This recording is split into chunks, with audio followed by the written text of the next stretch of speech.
नमस्कार, सुबह 8 बजे के समाचारों में आपका स्वागत है। आपके साथ मैं हूं पूजा पांडे। समाचारों का रुख करते हैं। देश की 88 लोकसभा सीटों पर दूसरे चरण के तहत मतदान 26 अप्रैल को होगा। इससे पहले आज शाम 6 बजे चुनाव प्रचार थम जाएगा। लोकसभा चुनाव के दूसरे चरण में 13 राज्यों और केंद्र शासित प्रदेशों की 88 लोकसभा सीटों पर मतदान होना है। असम, बिहार, छत्तीसगढ़, कर्नाटक, केरल, मध्य प्रदेश, महाराष्ट्र, मणिपुर, राजस्थान, त्रिपुरा, उत्तर प्रदेश, पश्चिम बंगाल और जम्मू कश्मीर में दूसरे चरण में वोटिंग होनी है। दूसरे चरण में खास चर्चा केरल की वायनाड सीट की है, जहां से कांग्रेस नेता राहुल गांधी चुनाव लड़ रहे हैं। इसके अलावा ओम बिरला, भूपेश बघेल, हेमा मालिनी, अरुण गोविल, शशि थरूर और राजीव चंद्रशेखर की सीटों पर भी दूसरे चरण में मतदान होना है। लोकसभा चुनाव के दूसरे चरण के लिए चुनाव प्रचार का आज अंतिम दिन है और इसके साथ ही तीसरे चरण के लिए चुनाव प्रचार जोर पकड़ चुका है। सभी दलों ने मतदाताओं को लुभाने में पूरी ताकत झोंक दी है। प्रधानमंत्री नरेंद्र मोदी भी लगातार जनसभाएं कर रहे हैं। प्रधानमंत्री आज छत्तीसगढ़ और मध्य प्रदेश में जनसभा को संबोधित करेंगे। भाजपा के स्टार प्रचारक अमित शाह आज केरल, महाराष्ट्र और उत्तर प्रदेश में बीजेपी उम्मीदवारों के पक्ष में ताबड़तोड़ चुनावी प्रचार करेंगे। शाम को अमित शाह वाराणसी में प्रधानमंत्री नरेंद्र मोदी की लोकसभा क्षेत्र में भाजपा के चुनावी कार्यालय का भी उद्घाटन करेंगे। और बीते 2 दिनों में सबसे बड़ा चुनावी मुद्दा बन गया है, क्या कांग्रेस सत्ता में आने के बाद लोगों की संपत्ति लेकर मुस्लिमों में बांट देगी। प्रधानमंत्री नरेंद्र मोदी ने 2 दिन पहले राजस्थान में इस मुद्दे को उठाया था।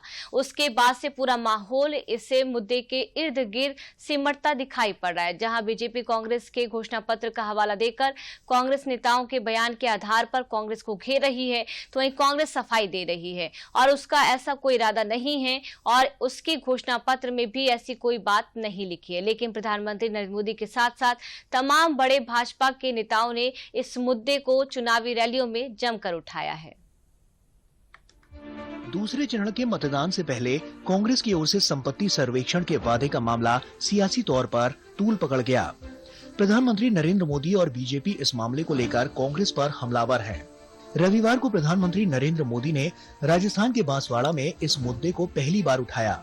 उसके बाद सोमवार को प्रधानमंत्री मोदी ने यूपी के अलीगढ़ में भी इस मुद्दे पर कांग्रेस को घेरा और मंगलवार को भी प्रधानमंत्री मोदी संपत्ति बंटवारे के मुद्दे पर कांग्रेस के ऊपर हमलावर नजर आए। आपके घर में अगर बाजरे के अंदर डिब्बे में भी कुछ रखा है तो वो भी एक्सरे करके खोजा जाएगा। दीवार में कहीं रखा है तो उसको भी एक्सरे करके खोजा जाएगा। पूरा एक्सरे करने वाले की घोषणा की है और उनके नेता ने पब्लिकली कहा है। और फिर आपकी सारी संपत्ति जरूरत से ज्यादा जो भी होगा वो उनका कब्जा करेगी उनकी सरकार, कहते हैं, और फिर लोगों को बांट देंगे। 2 दिन पहले जब प्रधानमंत्री मोदी ने इस मुद्दे पर कांग्रेस को घेरा, उसके बाद से बीजेपी के सभी बड़े नेता इस मामले पर कांग्रेस से सवाल पूछ रहे हैं कि आखिर वो तुष्टीकरण की राजनीति कब छोड़ेगी। डॉक्टर मनमोहन सिंह जी देश के प्रधानमंत्री थे। उन्होंने किसके इशारे पर कहा था कि देश के संसाधनों पर पहला अधिकार मुसलमानों का है। आप देश को मुसलमान और गैर मुसलमान के नाम पर, अल्पसंख्यक और बहुसंख्यक के नाम पे बांटना चाहते हैं। Congress party's manifesto has been prepared in a way that they win election in Pakistan. The manifesto is more for the people of Pakistan, less for the people of India. The Congress party has done a manifesto which will snatch resources from the common people and Congress will destroy the economy of this country. दरअसल ये पूरा मामला कांग्रेस के घोषणा पत्र में जो वादे किए गए हैं उसकी वजह से शुरू हुआ। कांग्रेस ने अपने घोषणा पत्र में वादा किया है कि सत्ता में आने के बाद कांग्रेस देश में जातीय और संपत्ति का सर्वे कराएगी और आय की असमानता को दूर करने के लिए उचित कदम उठाएगी। तुष्टीकरण के आरोप और संपत्ति बंटवारे के मुद्दे पर घिरने के बाद कांग्रेस बचाव की मुद्रा में नजर आ रही है और कह रही है कि उनके घोषणा पत्र में ऐसा कुछ नहीं है। वो सेंसस के तहत हम पॉलिसी बनाएंगे, प्रोग्राम बनाएंगे, स्कीम बनाएंगे। अगर ये हम कहते हैं तो उन्होंने ये कहते हैं तुम्हारे मंगलसूत्र बेचे जाएंगे, तुम्हारे घर की गिनती लेके जाएंगे, तुम्हारी संपत्ति क्या है देखेंगे। अरे संपत्ति क्या है, इनकम टैक्स भी तुम्हारा देखता है, दूसरों की जरूरत क्या है। तो ये ऐसी चीजें लोगों को कह के भड़काना, ये एक तरफ का डिवीजन है। कांग्रेस के घोषणा पत्र के जारी होने के बाद कांग्रेस नेता राहुल गांधी भी इस विषय पर तेलंगाना की एक रैली में खुलकर ये बात कह चुके हैं कि उनकी सरकार आने पर कांग्रेस देश में संपत्ति के बंटवारे के समान वितरण पर काम करेगी। इसके बाद हम फाइनेंशियल और इंस्टीट्यूशनल सर्वे करेंगे, किसके हाथों में है, कौन से वर्ग के हाथ में है, और इस ऐतिहासिक कदम के बाद हम क्रांतिकारी काम शुरू करेंगे। जो आपका हक बनता है वो हम आपके लिए आपको देने का काम करेंगे। मौजूदा कांग्रेस घोषणा पत्र और राहुल गांधी के बयान से उपजा हालिया विवाद ही नहीं, बल्कि इस विवाद में पूर्व प्रधानमंत्री मनमोहन सिंह का साल 2006 का वो बयान भी हवा दे रहा है, जिसमें मनमोहन सिंह ने कहा था कि देश के संसाधनों पर पहला हक देश के मुसलमानों का है। We will have to devise innovative plans to ensure that minorities, particularly the Muslim minority, are empowered to share equitably in the fruits of development. They must have the first claim on our resources.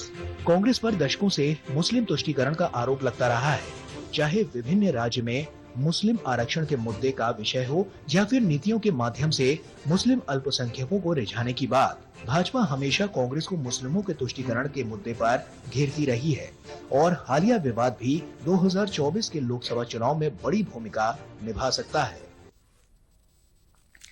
Gautam Buddha नगर में रक्षा मंत्री राजनाथ सिंह ने जनसभा को संबोधित करते हुए कहा कि सूरत में हमारा एक प्रत्याशी निर्विरोध जीत गया है, लेकिन कांग्रेस और दूसरी राजनीतिक पार्टियां कह रही हैं कि ये लोकतंत्र के लिए खतरा है। मैं उनसे कहना चाहता हूं कि जनता की आंख में धूल झोंक कर नहीं, बल्कि आंख में आंख मिलाकर राजनीति करे। उनके समय में भी सांसद निर्विरोध चुने गए हैं, उनके सांसद निर्विरोध जीते तो लोकतंत्र मजबूत, और हमारा एक सांसद निर्विरोध जीते तो लोकतंत्र कमजोर हो गया है।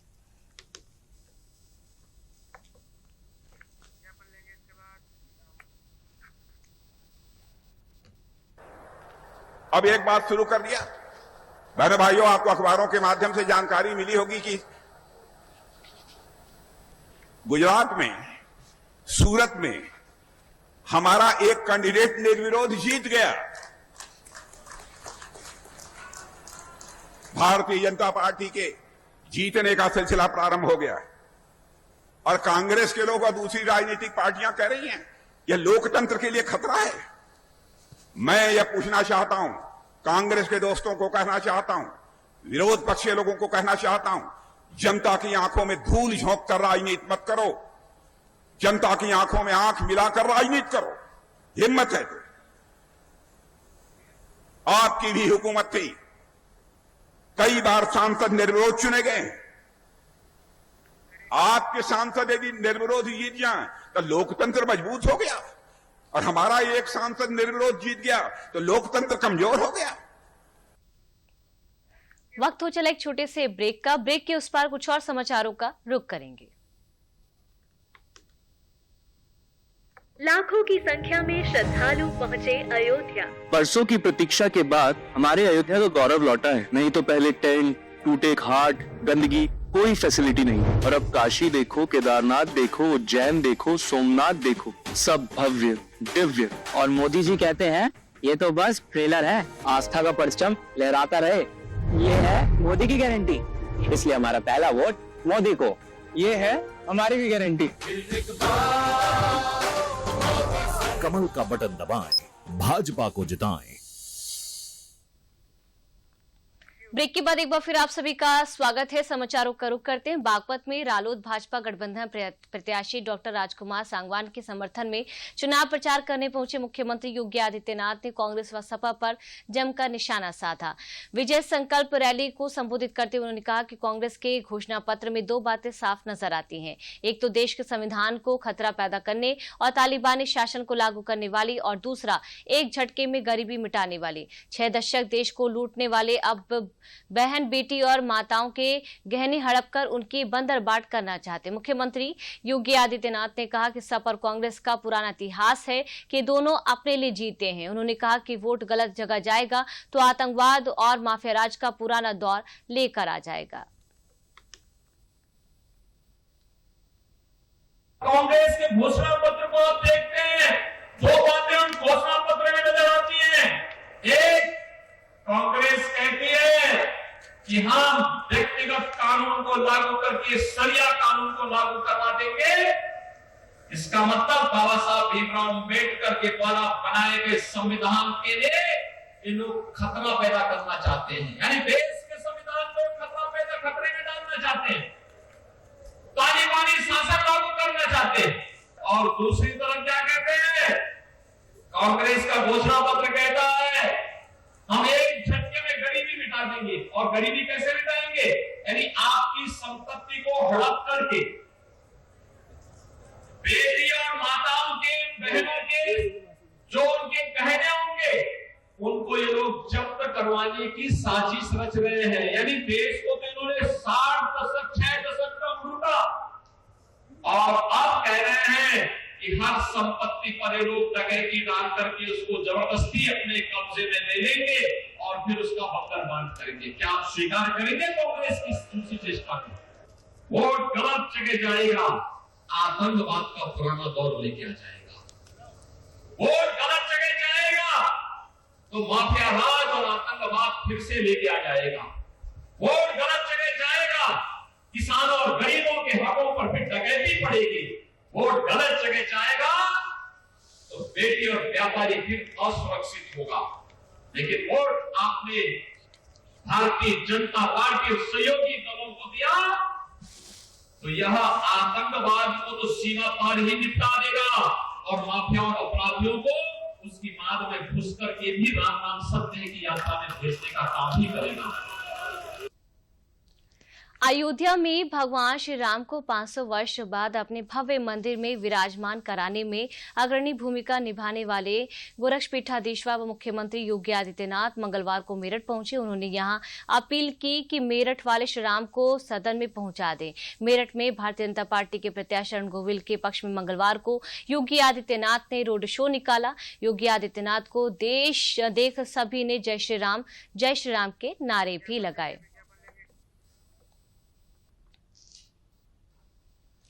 यहाँ रुकते को और छोटे से ब्रेक के लिए।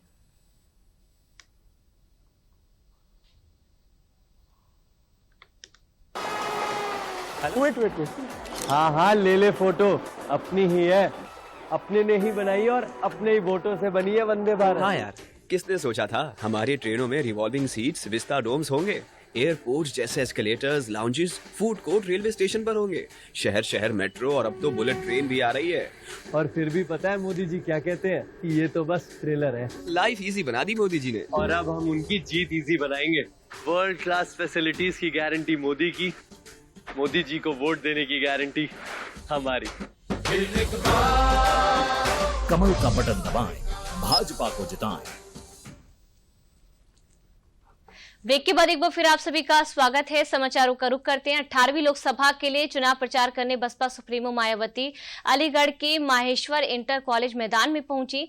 मायावती ने जनसभा में बसपा से अलीगढ़ प्रत्याशी हितेंद्र उपाध्याय, बंटी हाथरस प्रत्याशी हेम बाबू धनगर और मथुरा प्रत्याशी सुरेश सिंह के लिए वोट मांगे। मायावती ने कहा कि बहुजन समाज पार्टी, कांग्रेस, बीजेपी अन्य किसी विरोधी पार्टी और किसी गठबंधन के साथ नहीं बल्कि अकेले दमदारी से चुनाव लड़ रही है। टिकट बंटवारे के मामले में हमने सर्व समाज के लोगों को उचित भागीदारी दी है। मायावती ने भाजपा पर निशाना साधते हुए कहा कि इन्होंने अच्छे दिन दिखाने के वादे किए, हवाई गारंटी दी है, उनका जमीनी हकीकत में 1/4 भी काम नहीं किया गया है।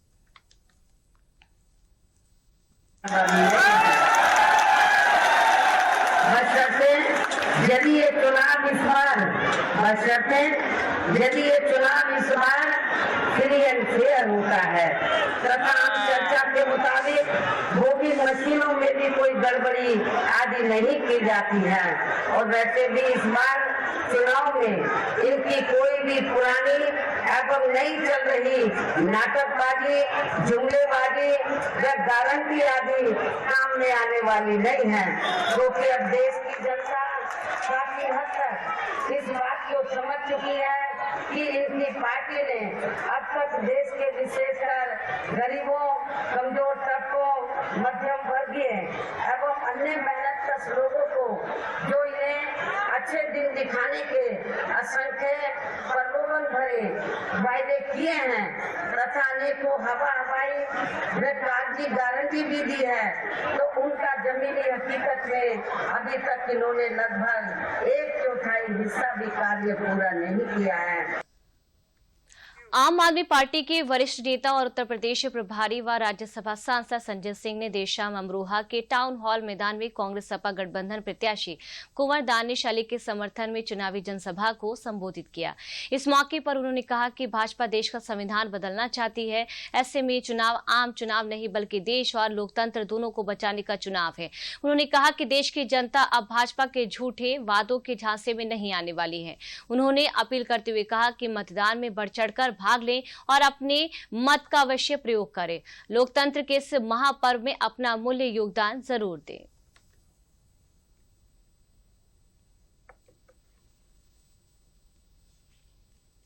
ये चुनाव कोई सामान्य चुनाव नहीं है, याद रखना। राहुल गांधी जी ने कहा, अखिलेश यादव जी ने कहा 2024 का चुनाव अंतिम चुनाव है। मैं संजय सिंह आपसे हाथ जोड़कर अपील करने के लिए आया हूं। ये जो नीली स्याही आपके हाथों में लगती है, ये जो अपनी वोट की ताकत से आप विधायक बनाते हैं, सांसद बनाते हैं, मंत्री बनाते हैं, मुख्यमंत्री बनाते हैं, प्रधानमंत्री बनाते हैं, ये वोट की ताकत आपसे छीनी जा रही है। यहाँ रुकते एक और छोटे से ब्रेक के लिए।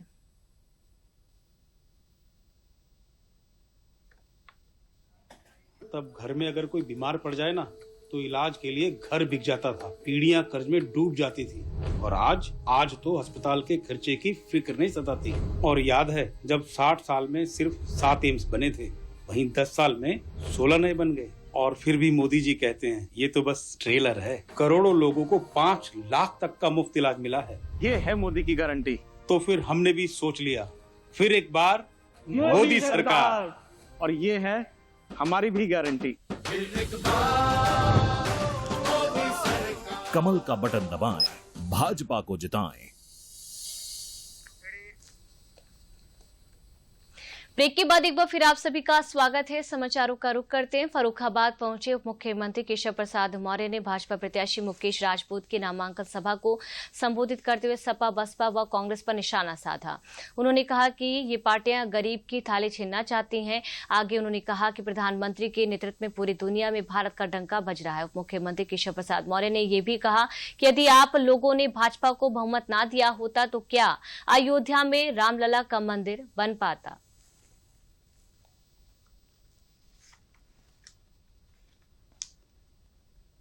आप अपने मताधिकार का प्रयोग कर सकते हैं और इसलिए 13 मई तक जाइए, सब कुछ भूल याद रखिए नरेंद्र मोदी और कमल यही विनती करके करता हूं आप सबको सादर प्रणाम। जरा दोनों हाथ उठा करके बोलिए बजरंग बली की। 2024 का यह लोकसभा चुनाव ऐतिहासिक चुनाव है। ये 2024 के लोकसभा चुनाव में तीसरी बार मोदी सरकार का मतलब हमारा देश 100 साल आगे बढ़ेगा, हमारा प्रदेश 100 साल आगे बढ़ेगा। प्रधानमंत्री नरेंद्र मोदी के अलीगढ़ में चुनावी रैली में पसमानदा मुसलमानों पर दिए गए बयान का बाराबंकी में ऑल इंडिया पसमानदा मुस्लिम महाज के राष्ट्रीय उपाध्यक्ष वसीम राय ने समर्थन किया। उन्होंने कहा कि सपा और कांग्रेस जैसी पार्टियां बराबर हमारा वोट लेती आई हैं, लेकिन इन्होंने कभी भी हमारा नाम तक लेना उचित नहीं समझा। लेकिन प्रधानमंत्री नरेंद्र मोदी ने पसमानदा मुसलमानों के लिए राजनीतिक भागीदारी और सामाजिक बराबरी के लिए जिस तरह से आवाज उठाई है, हम उनका शुक्रिया अदा करते हैं और धन्यवाद देते हैं।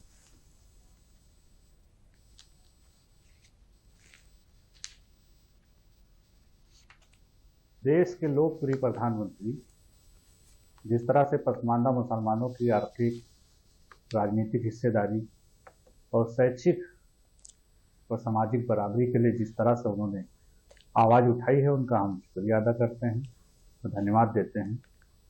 लेकिन हमारा सवाल तो उन लोगों से है, उन पार्टियों से जो हमारा बराबर वोट लेते चले जा रहे हैं, लेकिन हमारा नाम भी पसमानदा लेना मुनासिब नहीं समझते।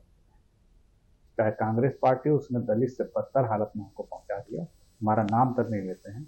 आज देश के लोकप्रिय प्रधानमंत्री जो है पसमानदा मुसलमानों की पीड़ा को समझा, उन्होंने उनकी आवाज़ उठाई और उनकी आवाज उठाने से इन लोगों को दर्द तो जरूर होती है, लेकिन आज तक कभी पसमानदा मुसलमानों का नाम कांग्रेस या समाजवादी पार्टी की कभी लेना मुनासिब। फतेहपुर में स्वीप कार्यक्रम समेत विभिन्न माध्यमों से हर वर्ग के मतदाताओं को जागरूक किया जा रहा है। इसी क्रम में मलवा विकास खंड के प्राथमिक विद्यालय चक मोहद्दीनपुर द्वारा भी मतदाता जागरूकता के लिए विभिन्न गतिविधियों का आयोजन किया जा रहा है। विद्यालय की प्रधानाध्यापिका लतापुरी गोस्वामी ने बताया कि लोकतंत्र के महापर्व में अपनी सहभागिता दर्ज करते हुए हमारे विद्यालय ने मतदान प्रार्थना तैयार की है, जिसे सभी बच्चे प्रतिदिन करते हैं। साथ ही विभिन्न स्लोगन प्रतियोगिता, मतदाता जागरूकता रैली के माध्यम से जनमानस को मतदान करने के प्रति जागरूक कर रहे हैं।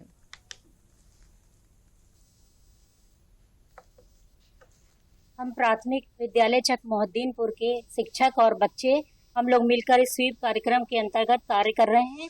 इसके अंतर्गत हम लोग ने मतदाता एक प्रार्थना तैयार की है, तो डेली प्रार्थना करवाते हैं। उसके अलावा मेहंदी प्रतियोगिता करवाई है हमने, और पोस्टर प्रतियोगिता और कई प्रतियोगिताएं और कई चीजें हम इसके अंतर्गत हम लोग करवा रहे हैं। रोज नई नई चीज कार्यक्रम इसके अंतर्गत हम लोग करवा रहे हैं। इस बार हम लोग मतदान को एक पर्व के रूप में मनाने के लिए सोच रहे हैं। इसके लिए हमने गांव में रैली निकाली है, मतदाता रैली निकाली है, और रोज हम लोग गार्जियन को, बच्चों के माध्यम से, रसोइयों के माध्यम से, फोन के माध्यम से, अन्य कई माध्यम से हम लोग जागरूक करने का लगातार प्रयास कर रहे हैं। सबसे पहले तो मैं ये कहना चाहूँगा कि ये जो मतदान होता है, ये हमारे देश में विकास करने की एक प्रक्रिया होती है कि हर 5 साल में चुनाव होते हैं, चाहे वो ग्राम पंचायत पर स्तर पर हो, या हमारे तहसील स्तर पर हो, या हमारे जिले स्तर पर हो। और इस प्रकार से जो नए मतदाता होते हैं वो भी जागरूक होते हैं, जानते हैं कि हमारे देश का विकास, हमारे गांव का विकास, हमारे जिले का विकास वो हमारे वोट पर ही आधारित है। जितना अच्छा हमारा सदस्य चुन करके विधानसभा में जाएगा, वो उतने ही बल पर, उतने ही दम पर अच्छी से अच्छी सरकार को बनाने का प्रयास करेगा और विकास करेगा। सपा नेता व पूर्व कैबिनेट मंत्री मोहम्मद आजम खान के बेटे अब्दुल्ला आजम खान, उनकी पत्नी तंजीम की सजा के खिलाफ दाखिल अपील पर इलाहाबाद हाईकोर्ट में सुनवाई हुई। राज्य सरकार की ओर से अपर महाधिवक्ता पीसी श्रीवास्तव और अपर शासकीय अधिवक्ता जेके उपाध्याय ने कोर्ट के समक्ष पक्ष रखते हुए बताया कि चुनाव लड़ने के लिए उम्र 25 वर्ष से कम थी। तथ्यों को छुपाकर दूसरा जन्म प्रमाण पत्र बनवाया गया था, जिस पर रामपुर कोर्ट ने आजम खान, अब्दुल्ला आजम और तंजीम फातिमा को 7 साल की सजा सुनाई है। वह सबूतों के आधार पर सही है। पूरे मामले की सुनवाई जस्टिस संजय कुमार सिंह के सिंगल बेंच में हो रही है। बता दें कि आजम को निर्दोष बताते हुए सजा रद्द करने और जेल से रिहा करने की मांग की गई थी। हालांकि बहस पूरी नहीं हो सकी और मामले में अगली सुनवाई अब 6 मई को होगी।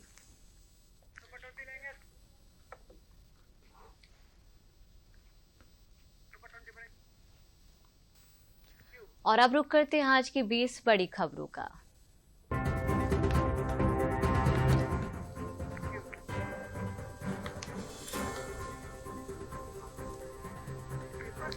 प्रधानमंत्री उत्तर प्रदेश में करेंगे ताबड़तोड़ जनसभाएं, छत्तीसगढ़ के अंबिकापुर में करेंगे चुनावी रैली।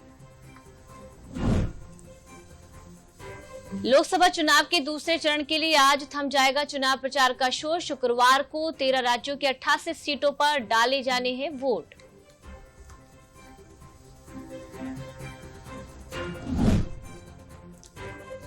और भाजपा के वरिष्ठ नेता अमित शाह आज वाराणसी में भाजपा के चुनाव कार्यालय के करेंगे शुभारंभ। केरल और महाराष्ट्र में भी करेंगे चुनावी जनसभाएं।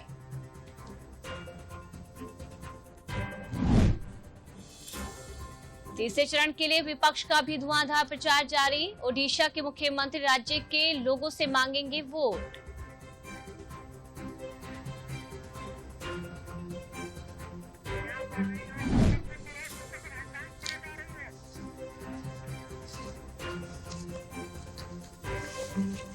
और सपा ने बदला फैसला, कन्नौज से अखिलेश यादव ही लड़ेंगे चुनाव।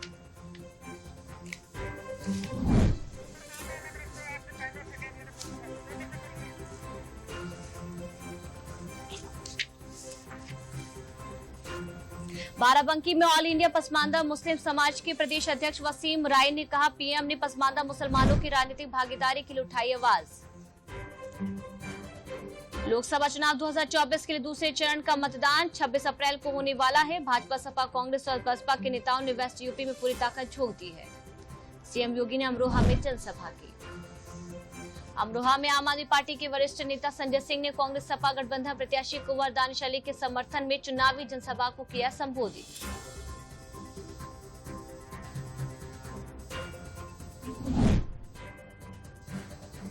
हमीरपुर में निर्वाचन आयोग के निर्देश के क्रम में मतदाता जागरूकता के नारों संग जनपद की सड़कों पर दौड़ी pink scooty rally. Pink scooty rally से दिया गया 100% मतदान का संदेश। और बसपा प्रमुख मायावती ने अलीगढ़ में की चुनावी जनसभा। कहा, बसपा, कांग्रेस, बीजेपी अन्य किसी विरोधी पार्टी और किसी गठबंधन के साथ नहीं बल्कि अकेले दमदारी से चुनाव लड़ रही है।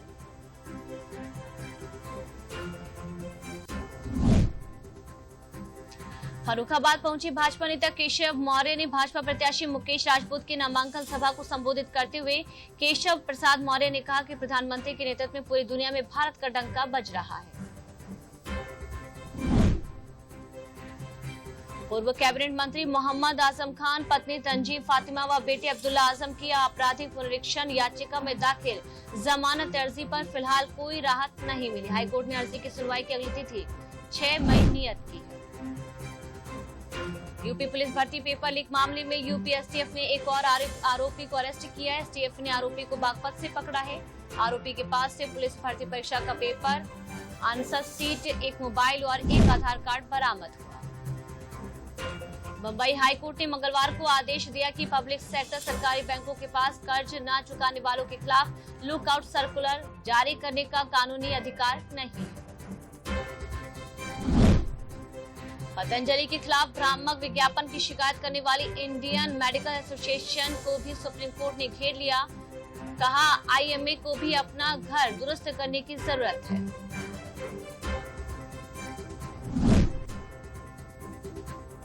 अवनीश सक्सेना ने बताया कि राज्य के दुग्ध पर्यवेक्षक के 62 पदों में से अनारक्षित श्रेणी के 35 पद है। अनारक्षित श्रेणी में पहले 71.25% अंक पाने वाले अभ्यर्थियों को बुलाया गया था। और उत्तर प्रदेश के 28 सीटों पर ऐसे प्रत्याशी हैं जो जीत की हैट्रिक लगाने के लिए मैदान में उतरे हैं। इन प्रत्याशियों के सामने इस बार चुनौतियां अधिक नजर आ रही हैं। इनमें से तमाम सीटें ऐसी हैं जहां पर कोई भी लगातार तीसरी बार चुनाव नहीं जीत सका। उत्तर प्रदेश में गर्मी का प्रकोप बढ़ता जा रहा है। दोपहर के समय आम लोगों का घरों से बाहर निकलना दुभर हो गया है। वहीं मौसम विभाग की माने तो 24 अप्रैल को पश्चिमी व पूर्वी यूपी में मौसम शुष्क रहने का संभावना है। और लोकसभा चुनाव में जनपद फतेहपुर में मतदान का प्रतिशत सर्वाधिक रहे, इसके लिए स्वीप समेत विभिन्न गतिविधियों के माध्यम से स्कूली बच्चों द्वारा मतदान की अलग जगाई जा रही है। लखनऊ सुपर जायंट्स ने चेन्नई सुपर किंग्स को लगातार दूसरे मैच में हरा दिया है। अपने होम ग्राउंड इकाना में 8 विकेट से हराने के बाद अब लखनऊ ने चेपोक में चेन्नई को 6 विकेट से शिकस्त। समाचारों में मेरे साथ फिलहाल के लिए इतना ही। नमस्कार।